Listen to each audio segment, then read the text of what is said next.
Iguodala. Iguodala to Curry, back to Iguodala, up for the layup. Oh, blocked by James. Curry, one-on-one. Irving puts it up.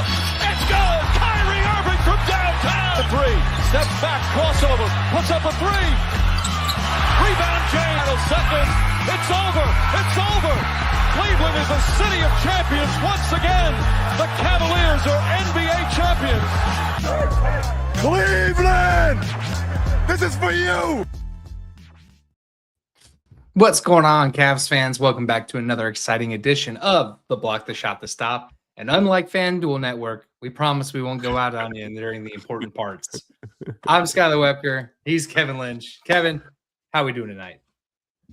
We are doing pretty good, man. It's weird to only have one Cavs game to talk about, and it was a very,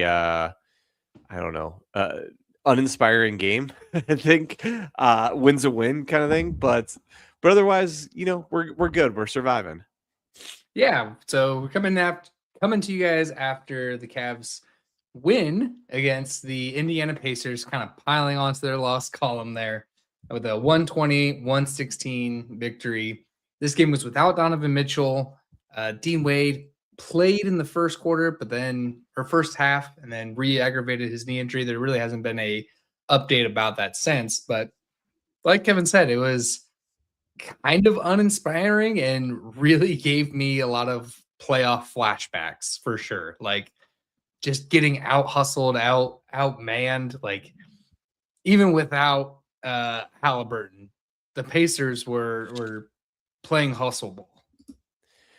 Yeah, that team plays hard. Give them credit. I mean, it's hard to I guess stay focused and keep playing hard when you're in the midst of a 12-game winning streak, let alone just that alone. But then you're coming off of the fact that you had an NBA Finals run. You were literally one game from winning the championship last year. It's an absolute wild turn of events that you almost never see in sports. Is literally a first to worst. And like I was telling a buddy today, like if I had a vote for NBA MVP this year, I think I'd actually vote for Tyrese Halliburton because they were literally a half a game from winning a championship last year with him to now they're legitimately the worst team in the league. So why wouldn't that make him the most valuable player in the league?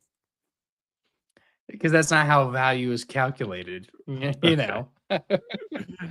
But I agree. I think this is a hustle, hard-nosed team, even in the midst of they've lost 14 of their last 15 games now. So it's been a struggle for Indiana, but they came out playing like they deserved to win, and quite frankly, during stretches of this game, it felt like they deserved to win. But the Cavs were able to turn the tides, especially with the huge fourth quarter. That's what they needed to really get over the top. It was, and as you said, kind of a shame that they needed it going against, frankly, by record and by some other things, the worst team in the league. And the fact they did get outplayed the first three quarters. They actually outscored in each of the first three quarters of the game. And they frankly needed heroics. And with no Donovan Mitchell last night, the heroics were left to Darius Garland. And he kind of saved the Cavs from what would have been probably potentially their worst loss of the year in a season that's had a lot of bad losses. I don't know. Nothing will beat that. The Golden State loss. That one hurts me to my core. Yes. But Darius, we actually have some Darius highlights that we can show here. Actually, while I get those up,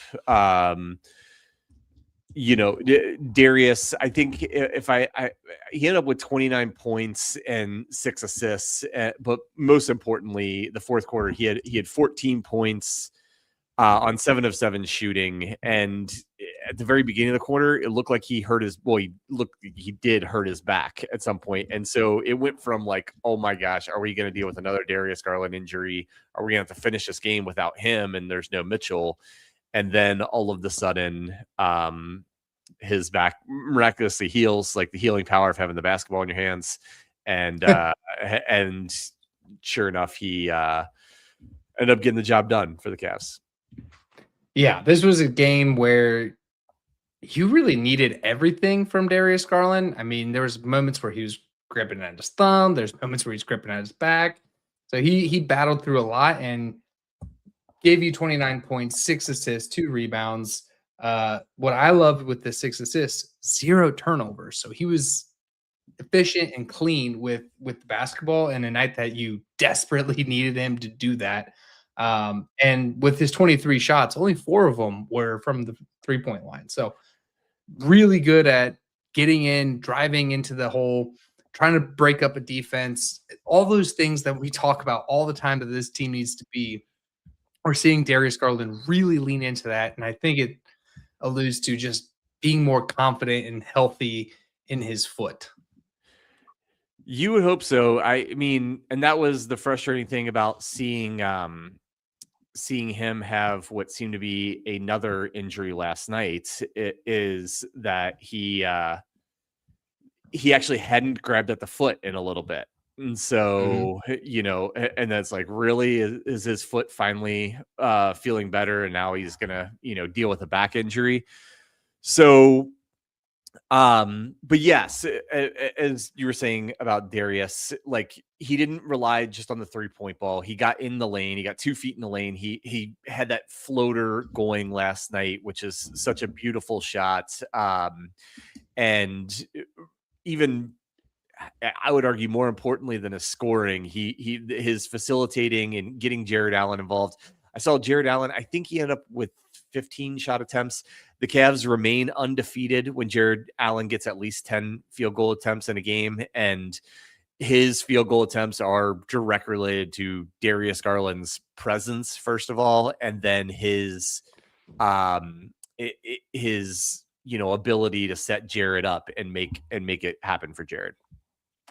Yeah, it's funny that Jared Allen's offense really, I would say, really only comes from Darius Garland or just an assist fashion itself. I mean, out of his what do you have? 12 rebounds, only 3 of them were offensive rebounds. So it's not like he's putting the ball back a lot. So that is something that I would like to see expand within Jared Allen, is being able to have shot attempts that aren't off of assist.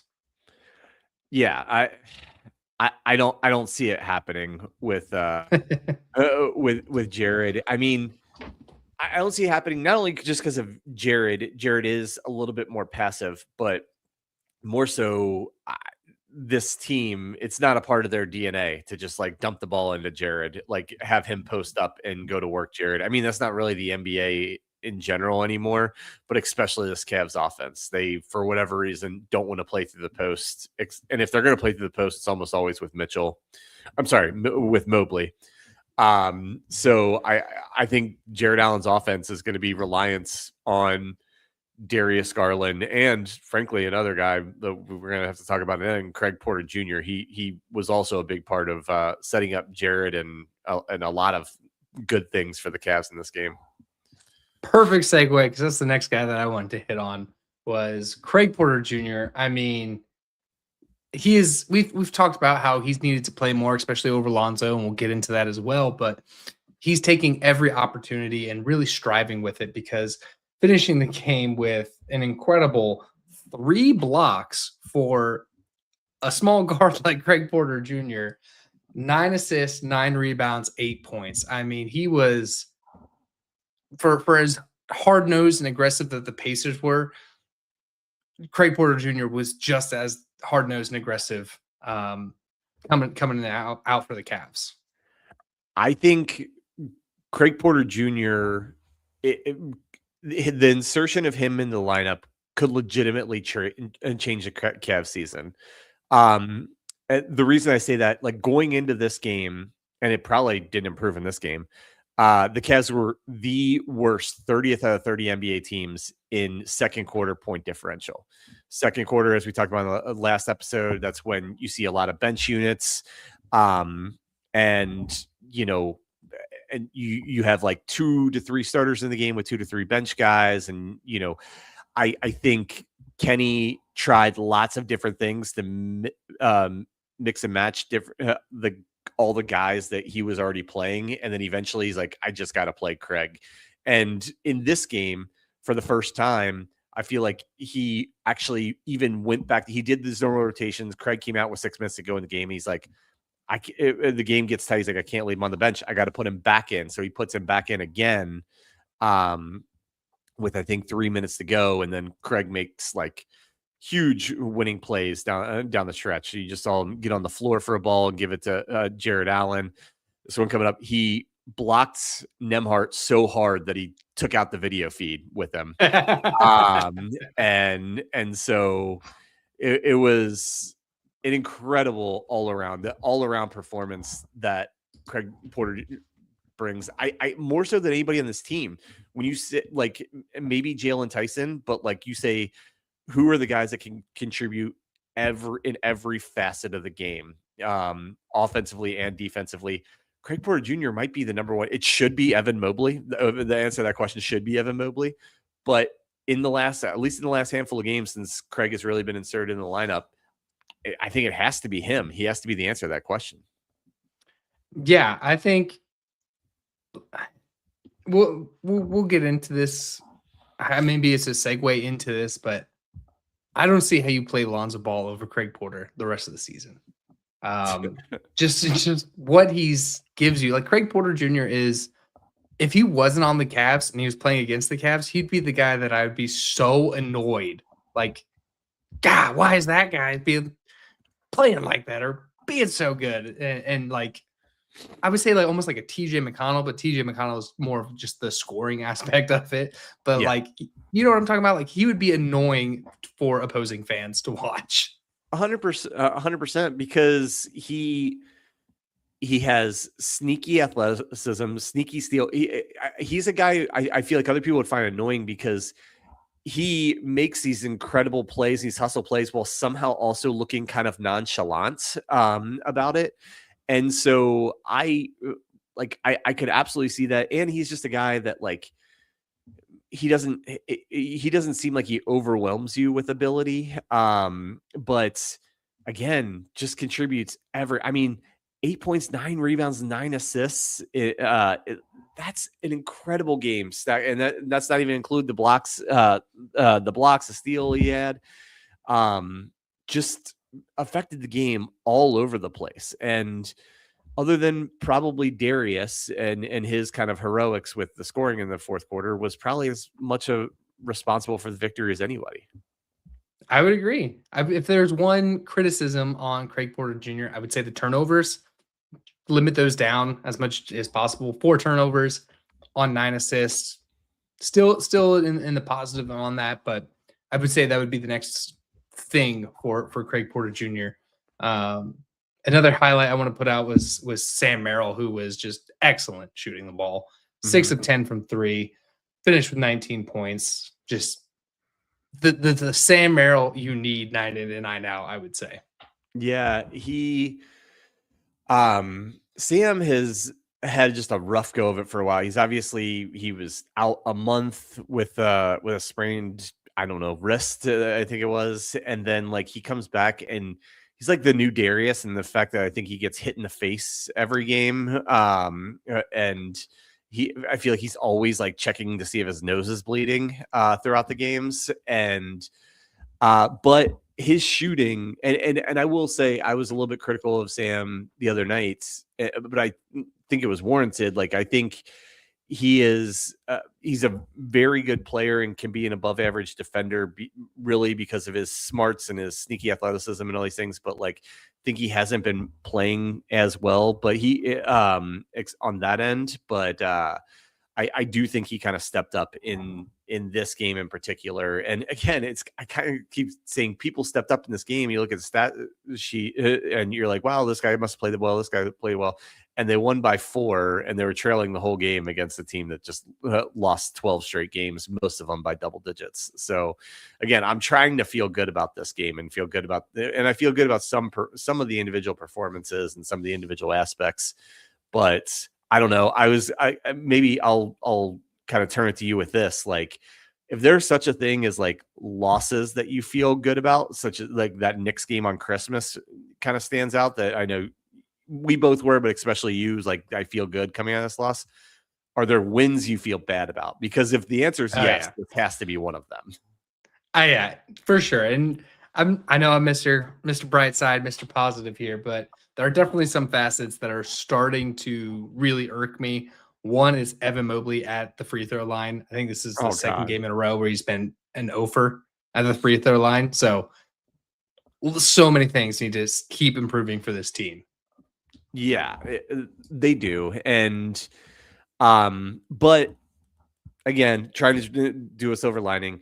This I would rather them be working on things to improve while they're winning 2 out of every 3 out of every 4 games, which is kind of where they are right now these last 2 weeks since they've turned it around. So if they can continue to do that, if they could, I know we're going to preview the kind of doubleheader they have coming up against Minnesota a little later, but if they could, split that and then take care of some of the easier opponents on their schedule right after that,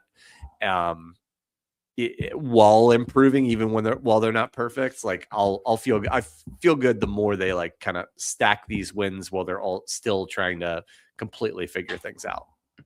Yeah, and so let's pivot to some other Cavs storylines that have come out. We'll start with the Max Strus update. So it came out yesterday, or maybe, I think yesterday, that Max Strus has gotten imaging on his foot. There's good progress there, but doctors ultimately have ruled that he needs more time. Mm-hmm. Kind of a bummer when you're like, they say at least 4 more weeks, which is wild that we're 4 months and about 5 months now without Max Strus. And I don't know what to make of it, because I'm starting to forget what Max Strus does for this team. I hear you, and I think this pushes the Cavs even more so to try and make a move before the trade deadline, and whether that move is to try and offload Max's contract. I know he's got 1 more year left, but like, would somebody see him as like, someone who would still have value and also maybe be willing to trade a different player that maybe had a longer term contract that the Cavs were willing to take on? Because I will tell you what, they said they're going to evaluate again in 4 weeks. I'm starting to wonder if we see Max this season, or even like if we see him this season, or it's something where he comes back at the very end of the regular season and he just is too rusty to make any real contributions for this team, type of contributions that they're frankly counting on from him.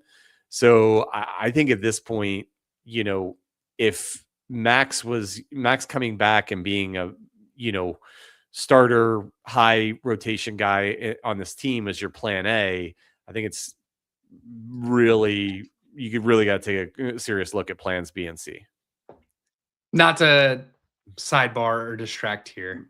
We just had our first move of trade. Trae Young has been traded to the Wizards. Oh God. I mean, we kind of, that was been rumbling about for a day or so. But so I figured that might be coming, but, breaking news. Trae Young disappears into oblivion, going to Washington for CJ McCollum and Kispert. And I'm sure there's plenty of draft picks in there as well. I don't know. I think Atlanta wanted to just get off his contract. There might be 1 pick in there. I don't think they got a boatload for him. I know McCollum is an expiring contract. They might have just wanted to get off the money and, be able to kind of rebalance who they get. And McCollum's actually been playing really, really well this year for Washington. He's had a little bit. Always have loved McCollum. Yeah. But no, kind of getting back to Strus. I just hearing that news, and my career is based in like the radiology world. I've seen a lot of Jones fractures, both in the hand and in the foot, and know how tricky the timelines can be. I also know, not trying to start any conspiracy theories, but generally you have a Jones fracture in your hand from punching something, and a Jones fracture in your foot from kicking something. So like Max Strus kick a wall and break his foot, and now he's out for the year. I won't have an answer to that question, but I speculate. But yeah, I mean, you're talking about reevaluating at 4 weeks. You're into February. He's not coming back on the day you reevaluate him. So absolute best case, mid to late February at this point, you're past the All-Star break. He's coming back for the last 20 games of the year. That if that happens, then I think you're fine. He comes back, he gets enough run in the regular season, then you work him into some kind of rotation piece with this team.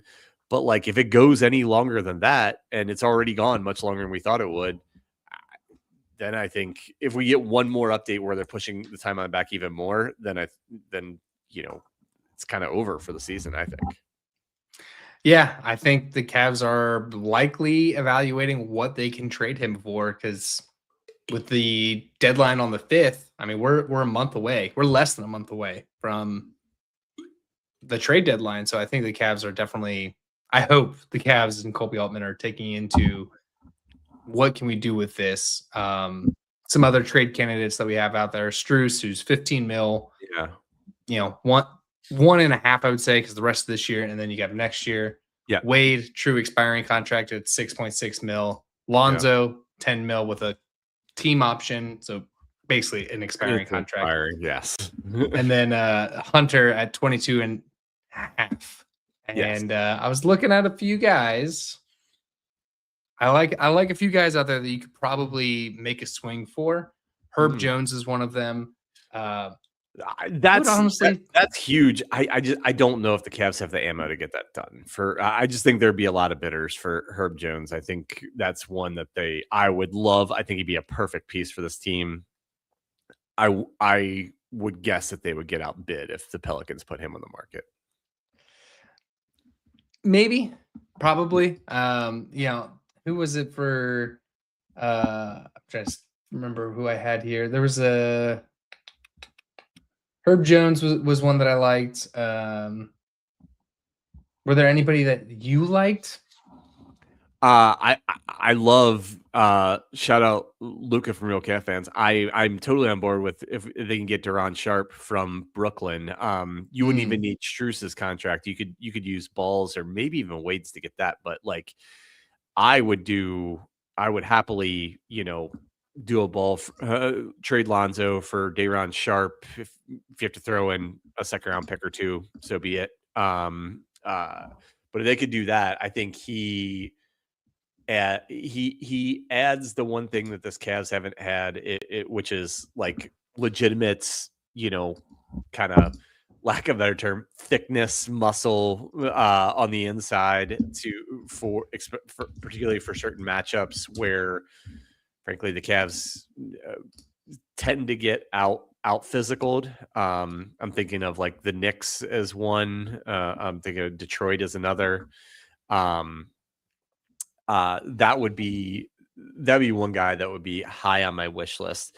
I know I threw out, a trade more so than the players. Like when it comes to making trades in the NBA, and obviously there's a lot of caveats for the Cavs in the second apron, the restrictions, blah, blah, blah. Before I even look at players, I go find the 5 dumbest teams in the NBA. The ones who routinely make bad trades. And I go pick out those 5. And I'm like, okay, let me put the rosters for all 5 here. Let me go shopping, see what I like, and then see what I could talk them into taking for this player. That's what I do. I don't approach it as going after a single player. I want to go after the 4 or 5 teams who just always seem to make dumb trades. Fair. I mean, there are plenty of teams out there that do horrible, horrible trades. You might be able to, I mean, maybe not now with the Clippers, but the Clippers I would definitely put in that category. Historically they have been. Like right now, I'll name them. I mean, Sacramento's at the top of the list. New Orleans is right behind them. Trying to think. Washington is one. Washington's the only team in the league that would take on Trae Young's salary right now. Brooklyn has made a lot of bad trades over the years. Yep. Charlotte has made a lot of bad trades over the years. I mean, it's a reason they're all the Chicago Bulls. I would tell like Chicago, Okoro's been fine for them. He's been good enough that you can say the the Bulls fleeced the Cavs in getting a Coro for Lonzo. And so I would go back to that like, it really works out for you guys, Chicago Bulls, when you make trades with us. Let's line up another. And You want Ball back? yeah. Yeah. So that's what I would do. Before I even go into individual players, that I go on the trade machine and I just pull up each of those teams and I go shopping from those and then see what realistically maybe I could talk them into. So the Herb Jones thing, like the Pelicans are absolutely a team I would look at. It's like they have multiple guys I think would be great. More realistic from them is probably like Sadiq Bey, who's having a really, really good year. Costs less. Maybe he's somebody the Cavs have enough for to get and really add some skill and size and toughness on the wing. But yeah, anyway, that's always my algorithm with when I'm looking for trades. Just pull up the 5 dumb teams rosters and then see what I can kind of make happen. I would agree with you. I do agree with you on the Sadiq Bey because I liked him coming out of Detroit as well. Yeah. Some of the names that I had on my list, honestly, you could get Andrew Nembhard. Yeah, I would take it Nembhard. I don't know if that. I don't think I think the Pacers are just going to stand pat. To be honest, I think like they're trying to be bad to get a draft pick this year. I don't think they're going to sell off or anything. I think they expect to be good again next year. Other names that I had were you could get old friend Lauri Markkanen back. Okay, I would take Lauri, and I would also do two things here. Aaron Gordon. Also, Aaron Gordon's still only 26 years old. I feel like he's been in the league 35 years. Okay. I mean, I would love those names. I don't think. I think your optimism is showing here. I think that you're very optimistic that the Cavs could get, frankly, better players, and I think they have the assets to get. And the assets. Oh, I 100% know that this is going to take a third or fourth team to get involved to get done. All right. Well, if you're going to do that, and then you're going to trade, I think maybe they now finally have 2 first-round picks they could trade, maybe, or trade one and swap one. That we're finally coming towards the end of the Utah haul from the Cavs. So potentially, if you're going to get super creative, maybe that's something you could do. Yeah, and so those are some of the names I'm looking at. Like I said, we're less than a month away from the trade deadline, so we'll keep putting some trade machines together. We'll probably reach back out to Luka to see what he's got cooking up as well. Yeah. But I think the biggest topic or the biggest storyline coming out of these past couple of games, and we've danced around it, we've touched on it, but I think it's time that we really address it, is Lonzo Ball getting benched. I mean, it has to take a lot in Kenny to do this. Obviously, a kid that's well liked in the locker room, been in the league many, many years, and to bench him for, and this is no shade on Craig Porter Jr., but an undrafted guy. Yeah. It says a lot about the situation. I'm glad that they did it because this team does look better. Mm-hmm. But there are a lot of ways that this could be seen differently or maybe misconstrued it other than just making the team better. Yeah. He absolutely has. He's gotten DMPs in 3 of his last 5 games. The 2 games he played 9 and 14 minutes in those games. So he is, and Kenny's tried to do the thing where he's protecting his guy, saying it's more about doing a reset with him, keeping him healthy, all these things. That's not what it is. It's a performance. It's Ball's performance, number 1, and number 2, the fact that he gave Craig Porter Jr. a chance and Craig's running with it. So I wasn't as big of a lot, or I wasn't as upset about the whole Lonzo's play as some others. And it might've been because I had lower expectations for him than some people. And I wasn't going to celebrate him being benched or something.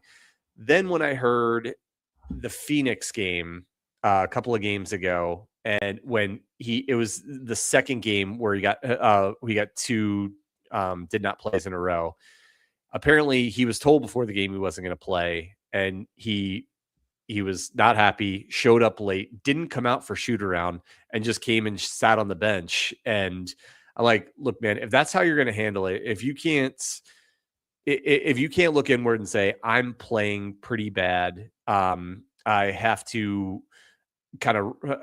He's telling me I have to re-earn my spot in the lineup and kind of play the good teammates, take a couple DMPs, work harder, show coaches a reason to put you back in, or just wait patiently. I mean, there's injuries every single day in the NBA. I mean, you're going to get, if you're on a roster, you're going to get another chance at some point, merely from like availability of your teammates. When I heard that, I'm like, okay, I'm done with him. Wash your hands. You don't cut him. I talked about this once a few weeks ago. You absolutely don't cut him because that salary is very valuable for trading. Yeah. But if they pulled a Chris Paul type situation, said, you know what, Zoe, just go home. Just go home. You're on the roster, but you're not going to play, so you might as well not even come to the games, especially if we're going to introduce attitude issues on top of the disappointing play that he's had.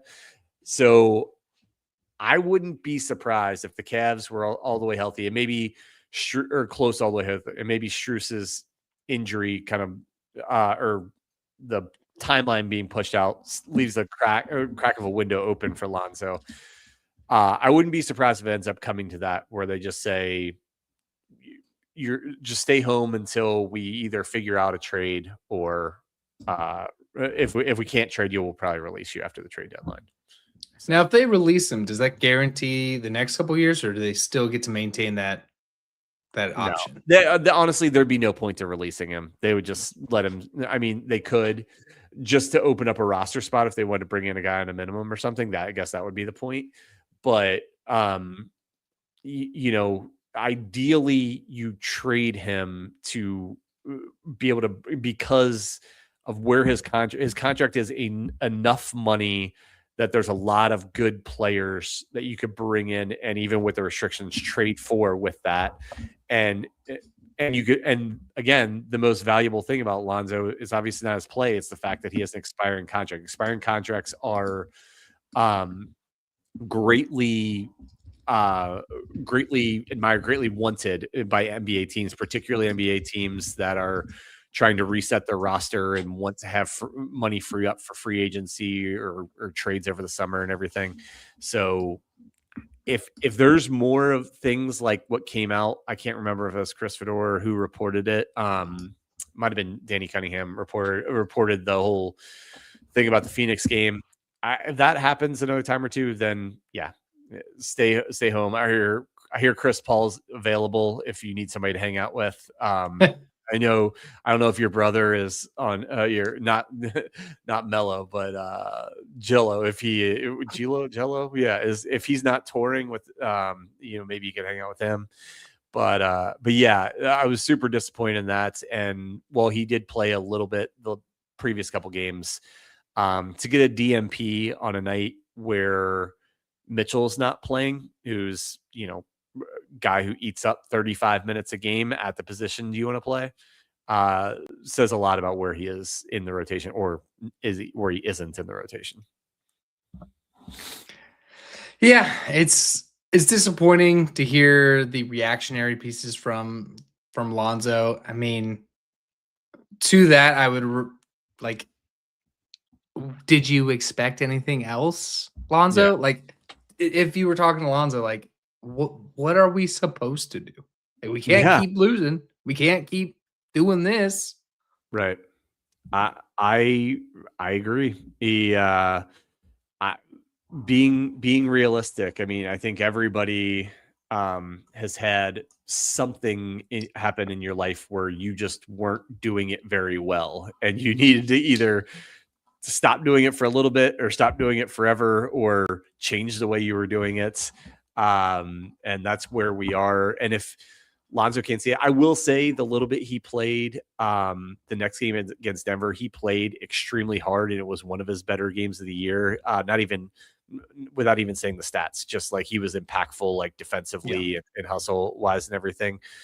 So maybe there's a chance you salvage the Lonzo experiments, but I think the more realistic thing is you move on with what's working in the rotation now, and you hope his expiring contract is something that you can utilize here before the trade deadline.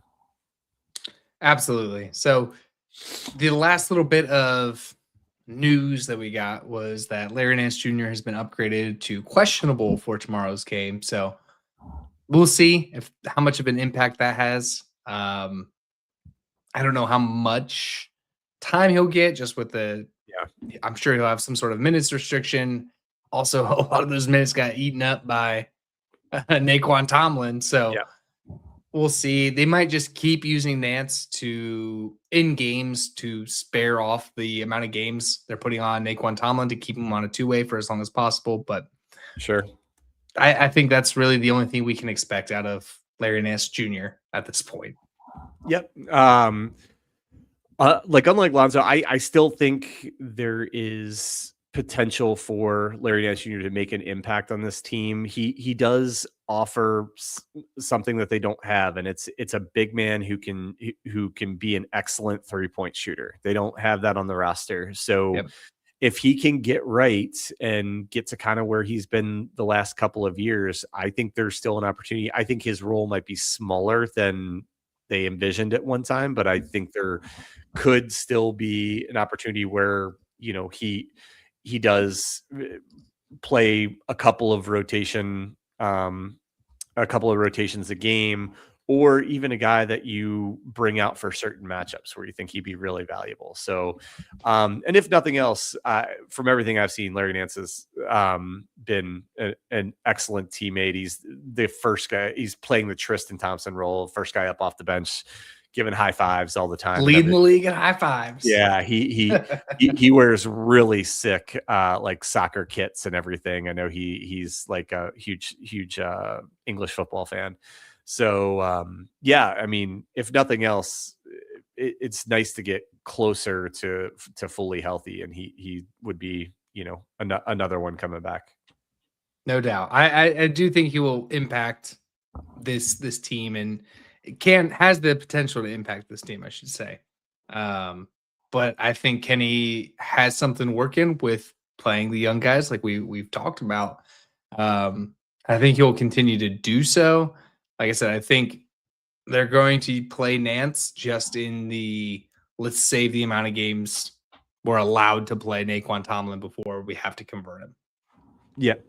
I mean, it's true. I think with Naquan, you might buy a little bit of time, but it's the inevitable is they're going to end up signing him. A lot of times what they do is they'll sign him to like a 3-year contract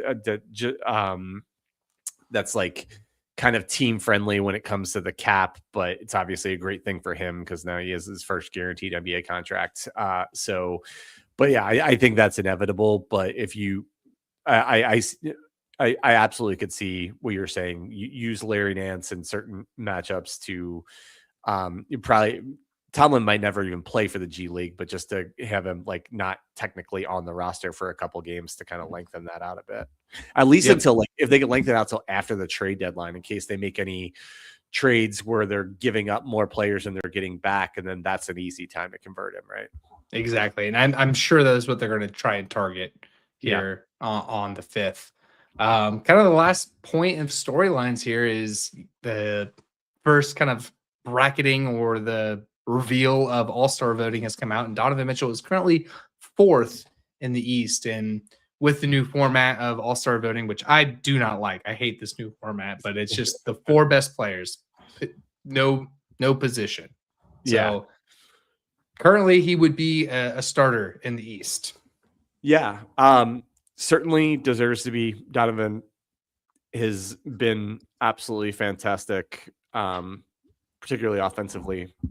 The entire season, bailed the Cavs out numerous times, and so I don't see any way that he fan voting's fan voting. Who knows? You can't predict it, but that he absolutely deserves to be in that top 5. I agree. He was a starter for the first time last year, So to be back-to-back starters, I think he's been an all-star every year of his career. So just adding on to the greatness. I mean, I think he's a Hall of Famer. He's on a Hall of Fame trajectory. He's always made the playoffs, always made an all-star game. So or a fringe if any of you legacy or what's the word I'm looking for? Not legacy. I don't know. Whatever it is. and gatekeeping NBA fans. I think he's a Hall of Famer in my eyes. Yeah, he's certainly on that trajectory. I mean, yeah, probably even if his career ended unexpectedly soon, he probably would be. Frankly, the Basketball Hall of Fame puts everybody in. They're the opposite of baseball and the kind of baseball, like, I don't know, gatekeeping that happens there. But yeah, Donovan continues. He hopefully is right in the middle of a very illustrious career so far that continues to be even more so. So as we look ahead, we have 2 games, back-to-back games against the Timberwolves. Kevin, what do you expect out of this? Tough matchup. But you know what? The last time I said it was a horrible matchup for the Cavs and I wasn't very ambitious, it was the Spurs game where they played maybe their best game of the whole year. But this Minnesota team on paper is an extremely tough matchup for the Cavs because they just have insane size and athleticism. They have one of the best players in the league in Anthony Edwards. They start and typically play. They have 3 big men that they rotate in and keep. Usually 2 of them in at all times, and all 3 are awesome. Rudy Gobert obviously has his flaws, but Julius Randle, Naz Reid, I really enjoy watching both of them. They have Jaden Daniels, who I haven't watched as much Timberwolves last year, but the last few years has been one of the better wing defenders in the league, and they're really, really good. I swear that this seems like a new thing in the NBA. I was looking at the Cavs schedule, but like for the entirety of the season, and I think they have 5 or 6 of these like double headers where they play the same team twice in a 3-day span, and it's just weird. I don't remember this ever happening more than maybe once a season or something. So I don't know if there's a reason for it or what, but and I don't necessarily think it creates an advantage for either team to play twice in 3 games. Just the fact that for the most part, both teams will be healthy going into these games. As far as I know, I looked up for Minnesota. It didn't seem like they had any significant injuries. The Cavs don't have any that we know about right now. We haven't heard about Dean Wade, I guess. From last night, but yeah, I don't know. I think it'll be. I think it's not an advantageous matchup on paper, and I hope I'm just as wrong as I was about the Spurs game. Well, I will say for the Cavs having kind of a ho-hum down season, I would say not that for the Timberwolves. Timberwolves are pretty much on par with what you would expect from the team. Yeah. These teams are pretty much identical in everything. Yeah. Like they're pretty identical into the amount of points per game, 119. Points against, 116 to 114. Shooting percentages are nearly identical. Rebounds are nearly identical. Assists are up on the Cavs, but everything else, I mean, blocks are identical, steals are identical. These are identical teams. So I think it'll be, it's going to be a close, advantageous game. You very well could be right. I think Minnesota, I was looking at some of the numbers, it has been a much better defensive team than the Cavs. They're 5th in defensive rating, where the Cavs are like 12th.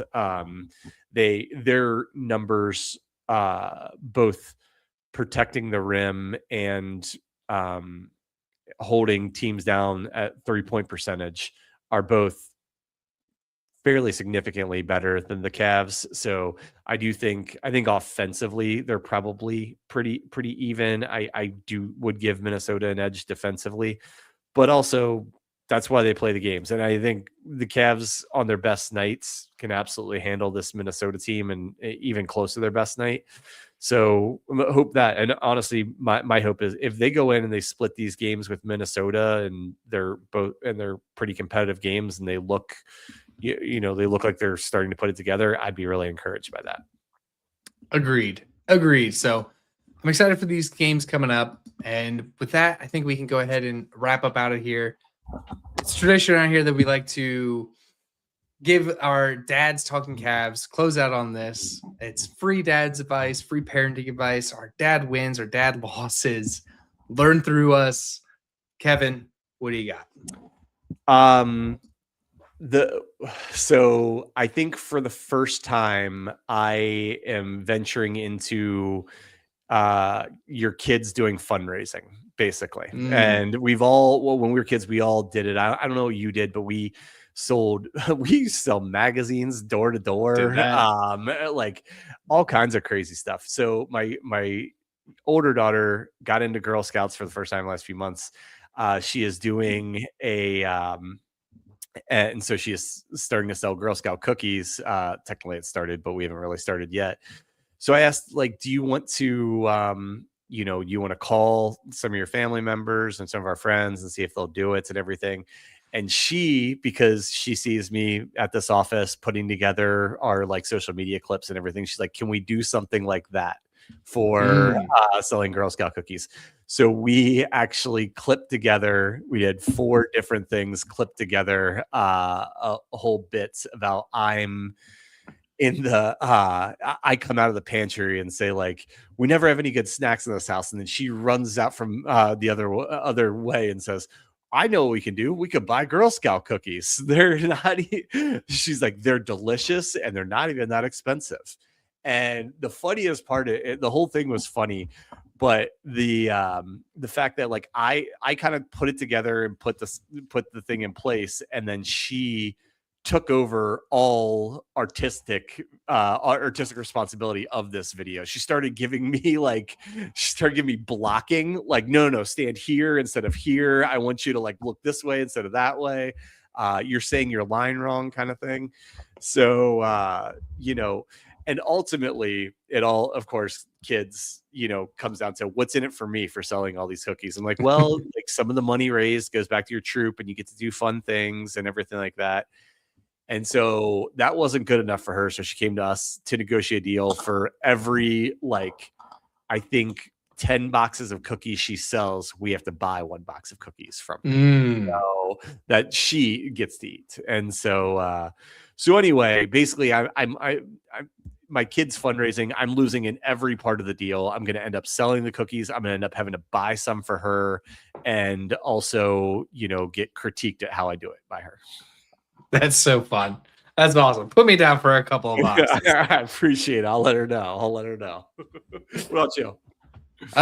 My son got all kinds of stuff for Christmas, but one thing that his great grandmother got him was a tricycle, like a radio flyer red tricycle. It's the first thing that he has with pedals on it. Okay.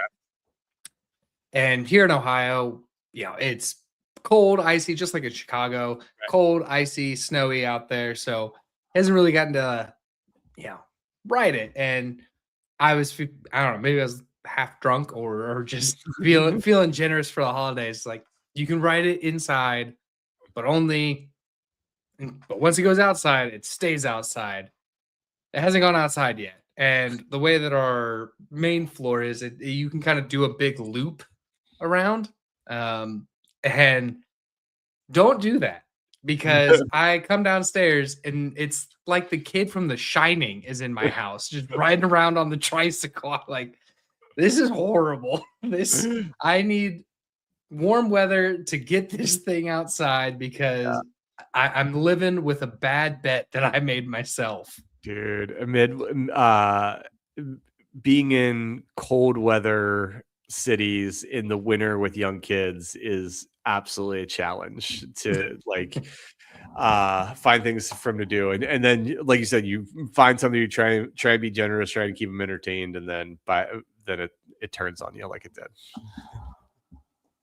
For sure. So with that, we'll get out of here. We will be back on Sunday to recap both these Minnesota games. Follow us on all of the social medias. We're on all of them. We love interacting with fans. Keep following us on the YouTube channel. subscribe as we keep trying to grow this. And please, please, please listen to the audio version of this podcast. Subscribe to the audio version of this podcast. It's absolutely free.